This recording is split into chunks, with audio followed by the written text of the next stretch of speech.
Hemos invitado a dos colegas, periodista Julio Hernández López, que ha estado por aquí en diferentes ocasiones, y te agradezco mucho, Julio, que estés de nuevo en este programa. Gracias. Gracias, Julio, autor de la columna Astillero del Diario de la Jornada. Está Alberto Asís. Gracias, Alberto, por estar aquí de nuevo en este programa. Gracias, para Carmen. Analizar precisamente una fecha como esta. Bueno, hay que analizar de ayer a hoy porque son horas intensas en términos informativos y de análisis crítico las que están ocurriendo en México. Gracias, Alberto Asís, por estar aquí en este programa nuevamente. Muchas gracias, Carmen. Bueno, pues de ayer a hoy tenemos varias tela que cortar.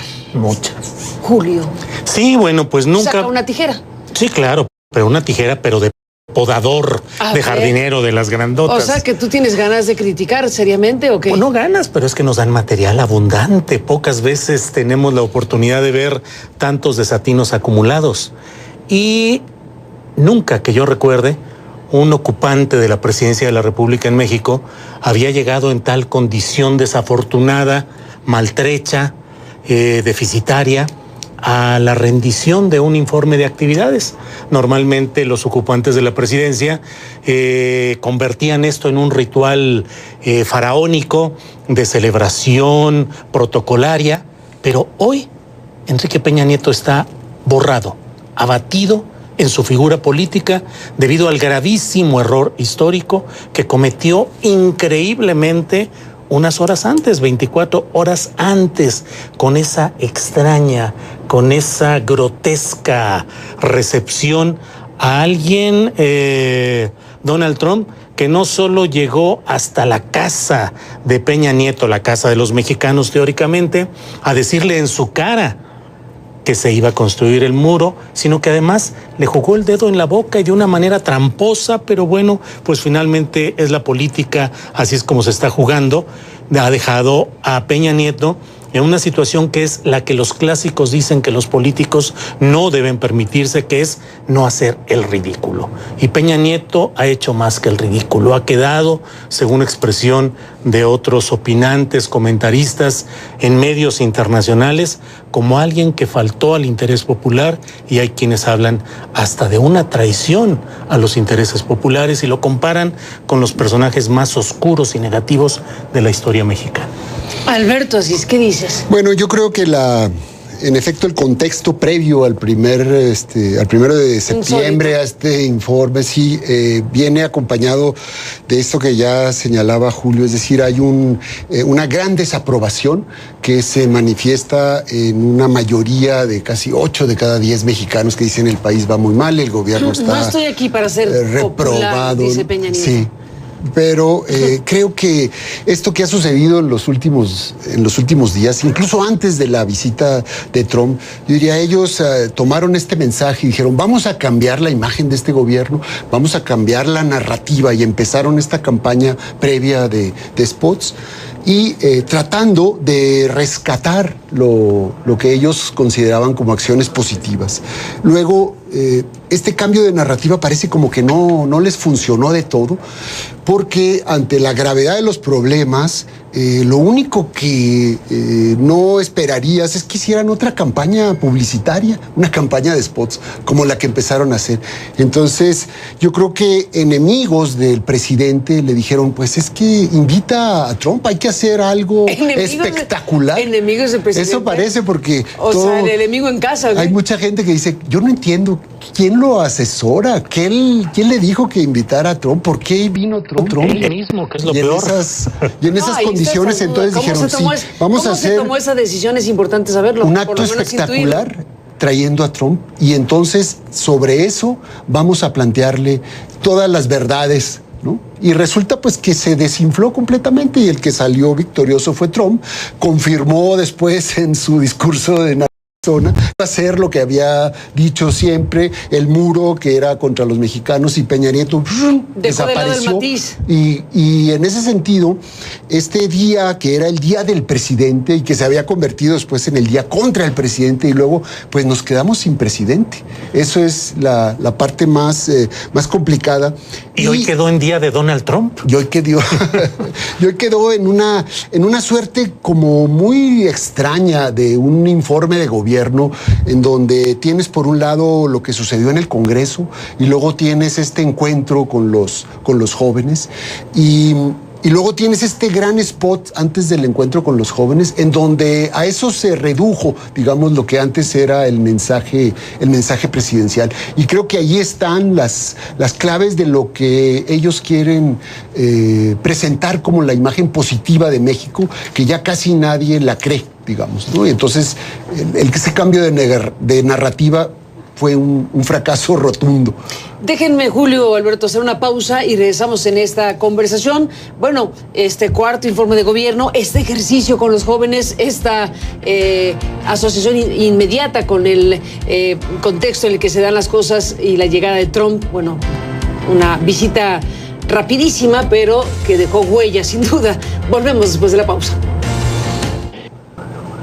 La tesis de Peña Nieto, bueno, es en referencia a un reportaje especial que publicamos en el sitio Aristegui Noticias, este reportaje que llamamos De plagiador a presidente, donde queda registrado por lo menos un 28.8% del texto de la tesis de Peña Nieto sobre Álvaro Obregón como plagio. Es una clara definición cuando se reproducen párrafos enteros o páginas enteras de autores que no son citados debidamente, incluso como ocurrió con un texto del expresidente Miguel de la Madrid Hurtado, que fue citado, que fue tomado ese texto, 20 párrafos de ese texto, sin siquiera citarlo en la bibliografía.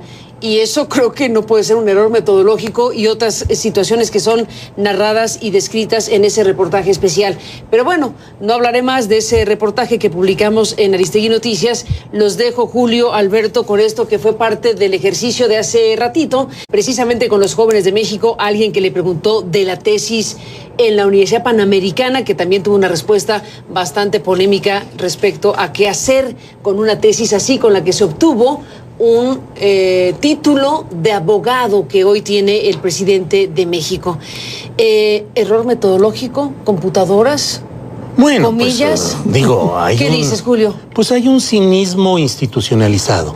Peña Nieto simplemente recurre a la elaboración de recursos discursivos bastante ineficaces. Lo que está hablando respecto a la tesis es simplemente esta técnica que ha aplicado de los errores de percepción. Lo mismo le quiso aplicar a Donald Trump al no asumir que había toda acumulada una serie de agresiones a los mexicanos, acusándolos de narcotraficantes, violadores, criminales, sino que dijo simplemente que se estaba en presencia de una malinterpretación, así lo dijo él, que es la misma tesis de los errores de percepción. Peña Nieto tiene un discurso muy acartonado, muy poco eficaz.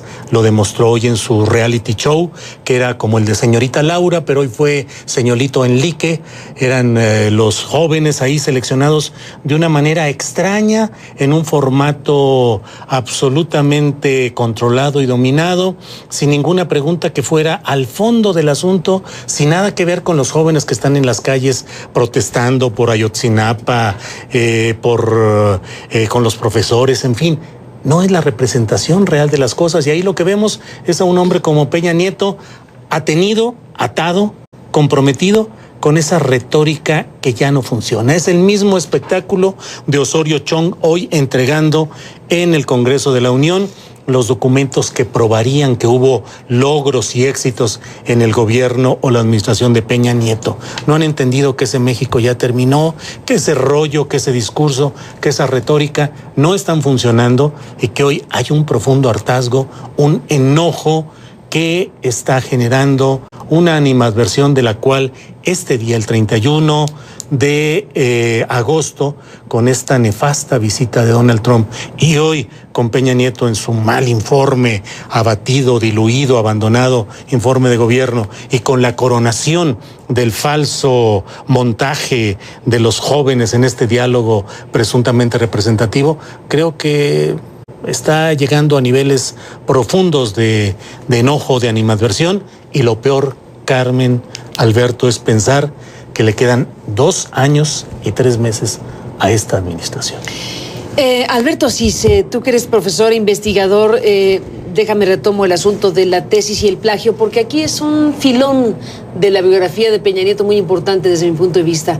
El filón ético de un mandatario, el filón biográfico con esta tesis que, bueno, pues está puesta ahí. Es un ejercicio muestral incluso, porque no es la revisión de todos los libros que están citados en la tesis y que ahora se pretenda hacer pasar como error metodológico lo que claramente es plagio. La propia Universidad Panamericana, sin decir la palabra plagio, en su comunicado también polémico, donde dice que siendo un hecho consumado, pues ya no hay nada que hacer, pero que le encarga la opinión técnica a la UNAM, que por cierto seguimos esperando la respuesta de la UNAM, que tiene una tesis microfilmada de Peña Nieto, como muchas otras albergadas en sus bibliotecas. ¿Qué decir de este tema y de lo que significa para el hoy presidente de México?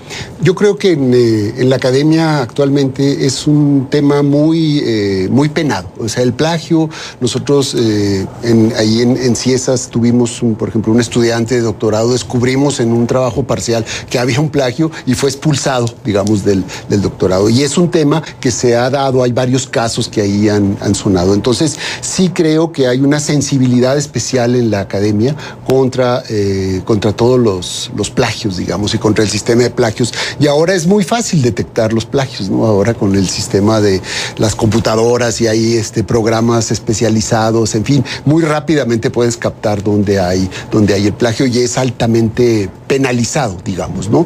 Pero no solo en la educación superior, sino ya en la educación media, ¿no? Es decir, en las preparatorias, lo que más les importa en algunos programas es que no haya este plagio. Y lo que preocupa, digamos, de este caso con Enrique Peña Nieto es que hay como un mecanismo para suavizar, digamos, ¿no? Para casi como anestesiar la crítica, ¿no? Y entonces argumentar en contra de ellas o darle un poco la vuelta.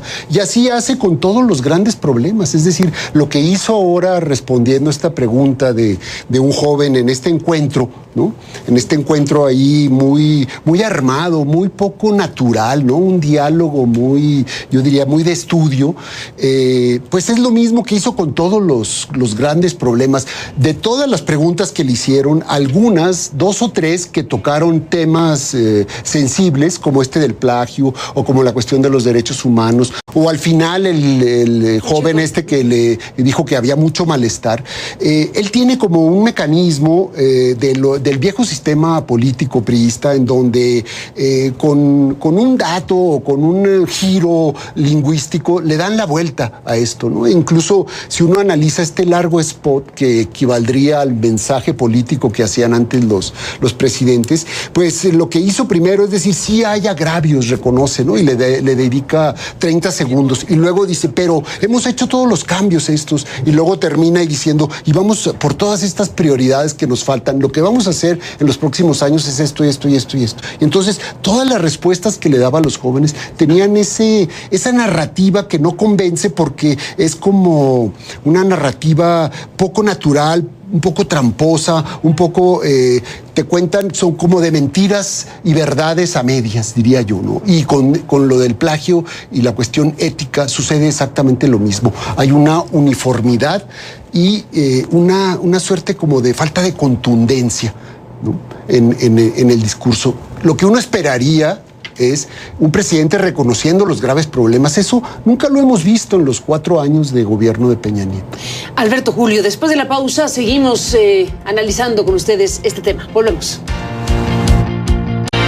Bueno, entramos en la parte final, se acabó este programa este día, esta noche. Julio, Alberto, ¿con qué te despides, Alberto, de este programa? Bueno, Carmen, creo que es muy importante señalar que este 1 de septiembre es el día en donde se supone que hay una rendición de cuentas del Poder Ejecutivo. Y creo que en México no hemos encontrado todavía los mecanismos adecuados para que se encuentren 2 poderes de la Unión y haya una rendición de cuentas. Es decir, terminaron por suprimir el acto y el informe, se diluyó ahí, entregan un paquete que quién sabe qué tendrá, que nadie va a leer en realidad con detalle. Sí, ya llevamos muchos años, pero ahora, antes se daba, se convocaban a las fuerzas vivas, a las élites, entre comillas, al besamanos.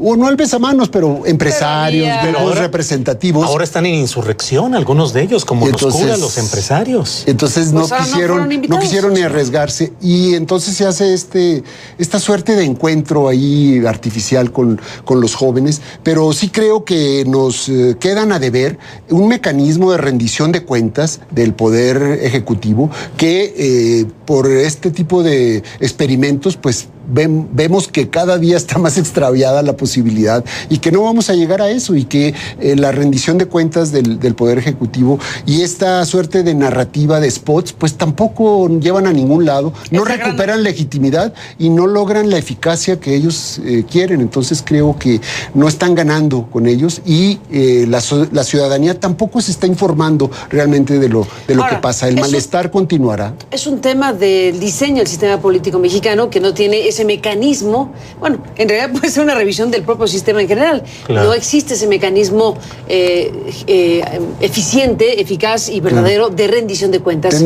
Tendría que ir el presidente, escuchar a los posicionamientos de los partidos, de los grupos parlamentarios, y luego responder en ese sentido. Pero bueno, ese acto civilizado no lo hemos logrado tener en este país. Un minuto, Julio. Un minuto. Lo que digo es que queda un ocupante de la presidencia de la República políticamente baldado, políticamente lisiado, sin la capacidad para llevar adelante los procesos de recomposición que requiere el momento, la estructura y la realidad de este país. Que queda un equipo de gobierno profundamente dañado, con pugnas internas, Videgaray contra Osorio Chong, ahora la secretaria de Relaciones Exteriores, Claudia Ruiz Massieu Salinas de Gortari, parece que echa a un lado en todo este proceso una estructura que parece... ¿Qué es lo mejor que le podría pasar?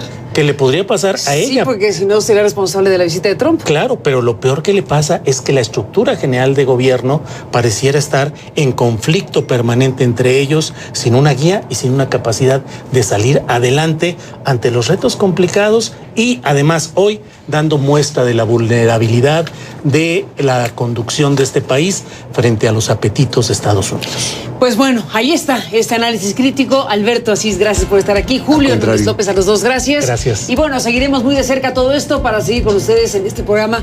Pásela bien, buenas noches, hasta mañana, que descanse. Pues sí.